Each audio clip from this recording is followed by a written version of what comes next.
यह कथा उस प्राचीन युग की है जब न धरती पर मानव थे न पशु। उस समय स्वर्ग के विस्तृत आकाश में देवताओं और टाइटन्स के बीच एक महायुद्ध छिड़ा था। उसी महायुद्ध में एक दिव्य अस्त्र एपिरस धनुष खो गया जिसमें असीम शक्ति समाई हुई थी। जो विजयी हुए वे स्वयं देवता बनकर स्वर्ग के शिखरों पर विराजमान हो गए और जो पराजित हुए उन्हें टाइटन्स कहा गया और उन्हें धरती के सबसे गहन पर्वतों के नीचे अंधकार से भी परे जंजीरों में जकड़ दिया गया। युग बीतते चले गए और समय के प्रवाह में यह महाकाव्य केवल दादी नानी की कहानियों में सिमट कर रह गया।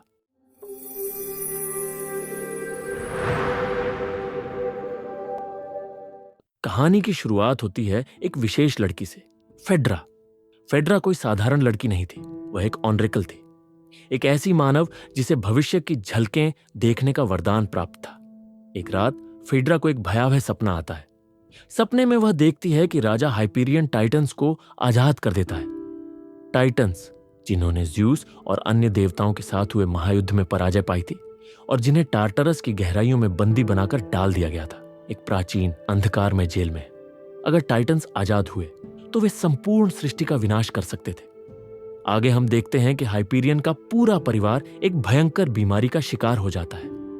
वह ईश्वर से करुणा की भीख मांगता है, परंतु देवता उसकी प्रार्थना को अनसुना कर देते हैं और उसके सामने उसके अपने लोग एक एक कर मृत्यु को प्राप्त होने लगते हैं। इस त्रासदी ने हाइपीरियन के हृदय में देवताओं के प्रति घोर घृणा और विद्रोह की ज्वाला जगा दी थी। उसने प्रतिज्ञा ली, वह इस अपमान का बदला देवताओं से अवश्य लेगा। हाइपीरियन ने एक योजना रची, वह टाइटन्स को मुक्त करेगा और एपिरस धनुष को प्राप्त कर संपूर्ण संसार और देवताओं पर अपना आधिपत्य स्थापित करेगा। परंतु इसके लिए उसे चाहिए थी फेड्रा की सहायता, क्योंकि वही एकमात्र थी जो देख सकती थी कि एपिरस धनुष कहां छुपा है। समय न गंवाते हुए हाइपेरियन फेड्रा को बंदी बना लेता है। दूसरी ओर हम मिलते हैं थीसिस से, एक नवयुवक जो अपनी मां के साथ एक छोटे से अथीनियन तटीय गांव में रहता था। थीसियस भी उन लोगों में से एक था जो भगवानों के अस्तित्व पर विश्वास नहीं करते थे, परंतु उसकी मां एथरा अडिग आस्था रखने वाली एक साध्वी थी। थीसियस अक्सर अपनी मां से कहता, यदि भगवान होते तो संसार में इतना दुख क्यों होता। उसी गांव में एक वृद्ध योद्धा भी था जिसने थीसियस को तलवारबाजी और युद्ध की कला में दक्ष बनाया था। एक दिन कुछ सैनिक गांव में आते हैं और चेतावनी देते हैं, हाइपरियन की सेनाएं इस दिशा में बढ़ रही हैं। वे सबको सलाह देते हैं कि निकटवर्ती पर्वतों के पीछे छिप जाए। थीसियस भी अपनी मां और गांव वालों के साथ जाने को तैयार होता है, पर तभी एक सैनिक हीलियोस उसे रोकता है। वह ताना मारते हुए कहता है कि थीसियस कायर है, इतना ही नहीं वह उसकी मां का भी अपमान करता है, उसे बाजारू औरत कहता है। यह सुनकर थीसियस का खून खौल उठता है। वह हीलियोस का गिरेबान पकड़ता है और तलवार उसकी गर्दन पर रख देता है। पूरा माहौल सनसनी से भर उठता है। थीसियस गर्जना करता है, हम भी इंसान हैं, हमारी रगों में भी वही खून दौड़ता है जो तुम्हारी नसों में।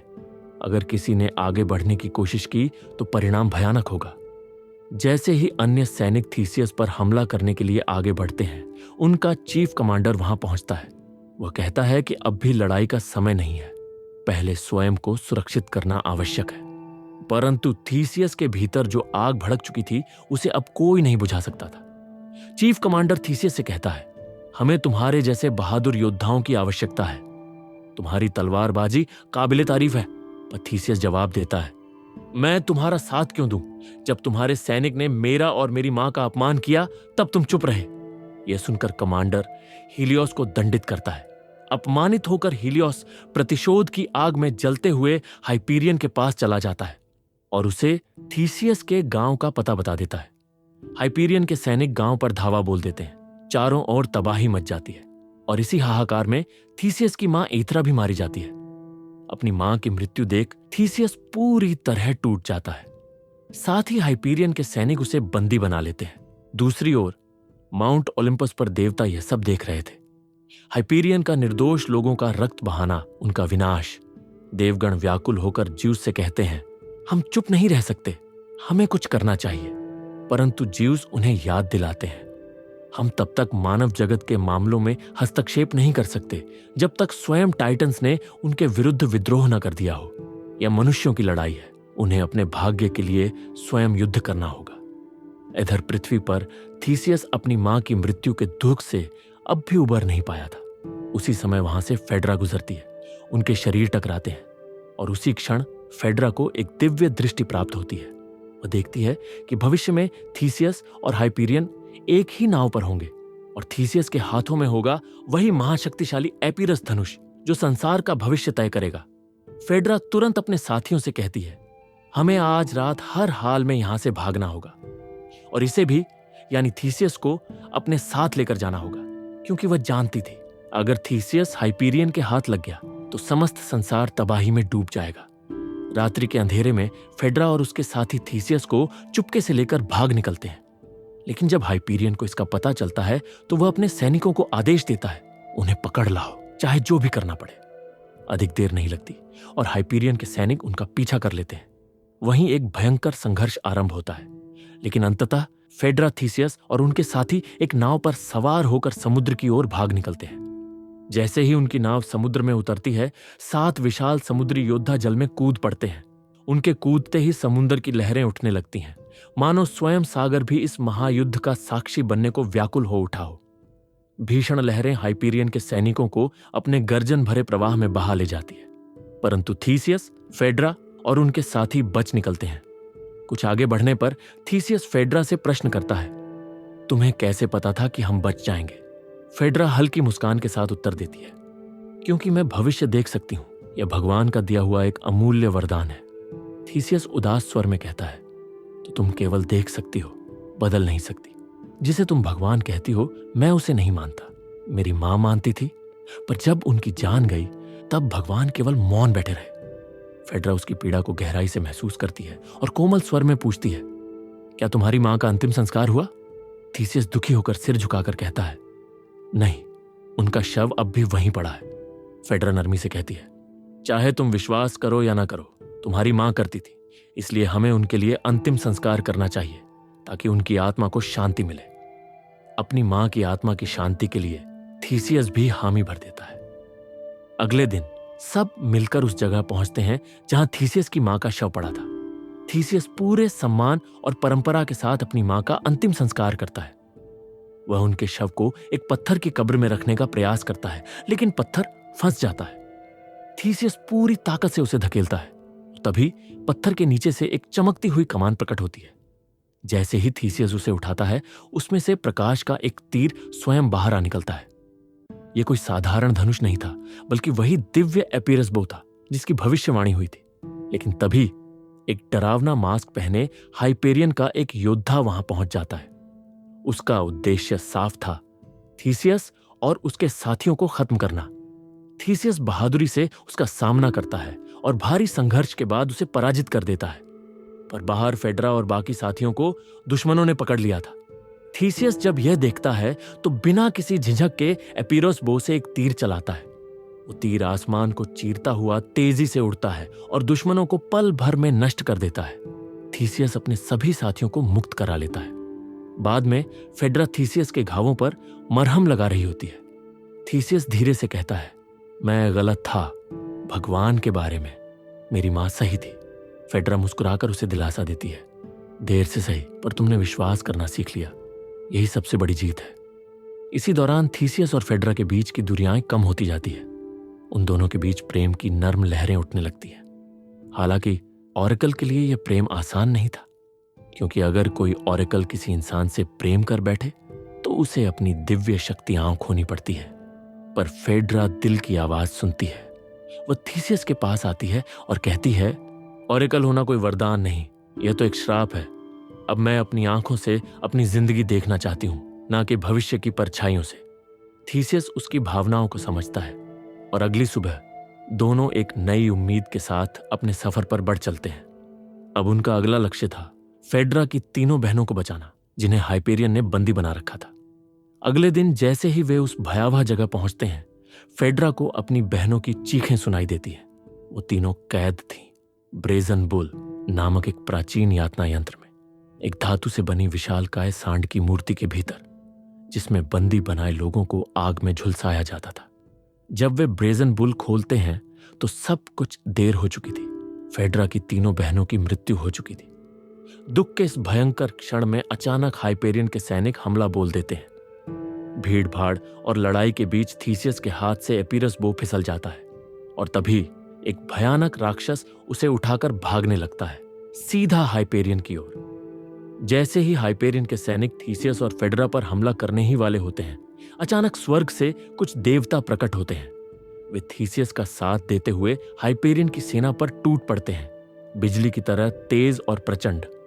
लेकिन तभी आसमान से ज्यूस क्रोधित होकर प्रकट होता है। वह देखता है कि देवता मनुष्यों की लड़ाई में हस्तक्षेप कर रहे हैं और गुस्से में उन्हें दंडित करना शुरू कर देता है।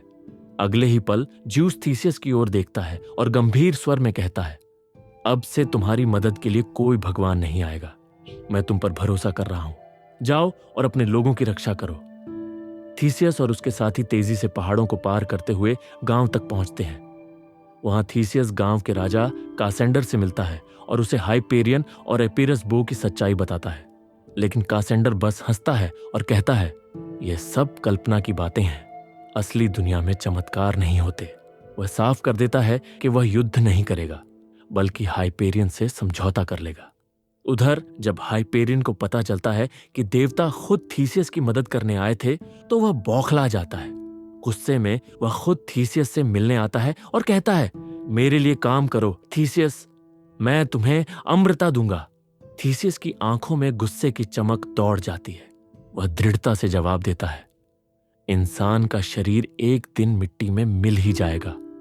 अमृता की कोई कीमत नहीं है, क्योंकि मेरी आत्मा को कोई नहीं छीन सकता।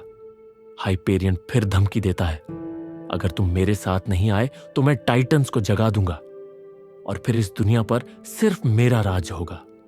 यह सुनकर थीसियस अपने साथियों को इकट्ठा करता है। वह जानता था कि अब उन्हें एक भयंकर युद्ध के लिए तैयार होना होगा। बाद में जब वह फेडरा से मिलता है तो अपने दिल की चिंता जाहिर करता है, क्या तुम सच में मानती हो कि हम इस जंग को जीत सकते हैं? अगर हम हार गए तो सब कुछ खत्म हो जाएगा।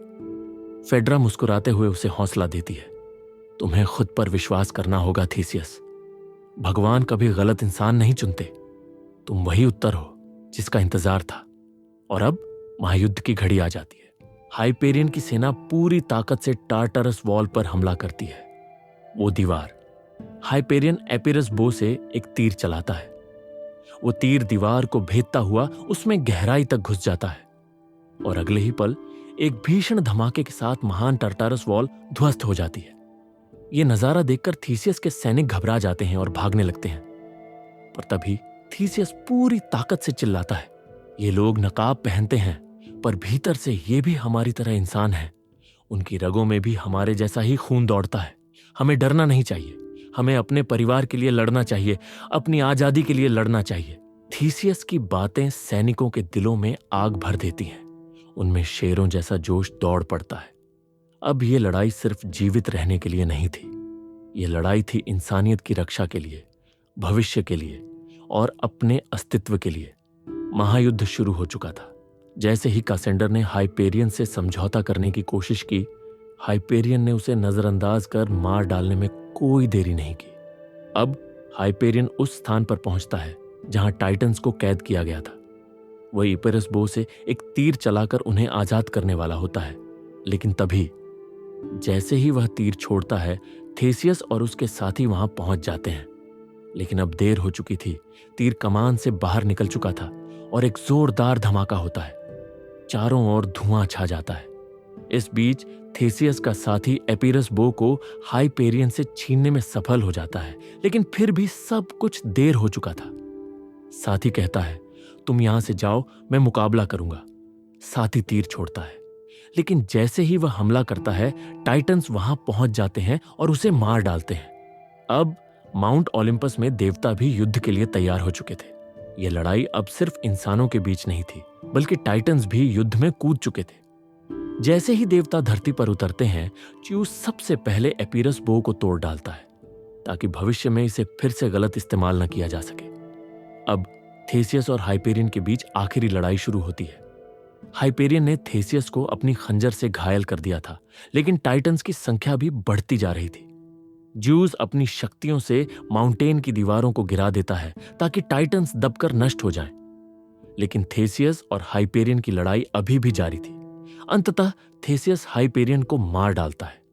हाइपेरियन गर्व से कहता है, अब मेरे अच्छे कामों को हमेशा याद किया जाएगा। फिर जैसे ही टारटारस वॉल की दीवारें गिरने लगती हैं, थेसियस भी उनके नीचे दबने वाला होता है, लेकिन तभी भगवान उसे बचा लेते हैं। यह संकेत था कि अब थेसियस भी एक भगवान बन चुका था।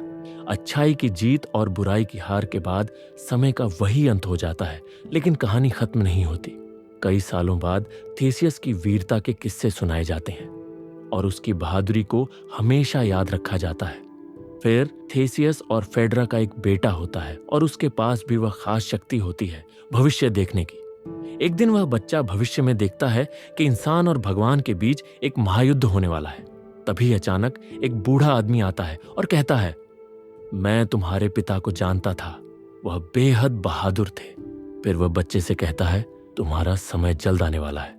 बच्चा पूछता है, मेरा कौन सा समय?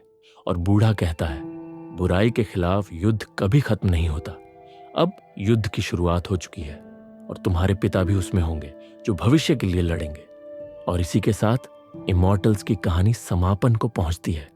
अगर ये कहानी तुम्हें पसंद आई हो तो वीडियो को लाइक जरूर करें और कमेंट करके अपनी राय भी जरूर दें। And don't forget to subscribe to Elite Vision for more epic, thrilling and powerful movie stories like this one. तब तक के लिए स्वस्थ रहिए, सुरक्षित रहिए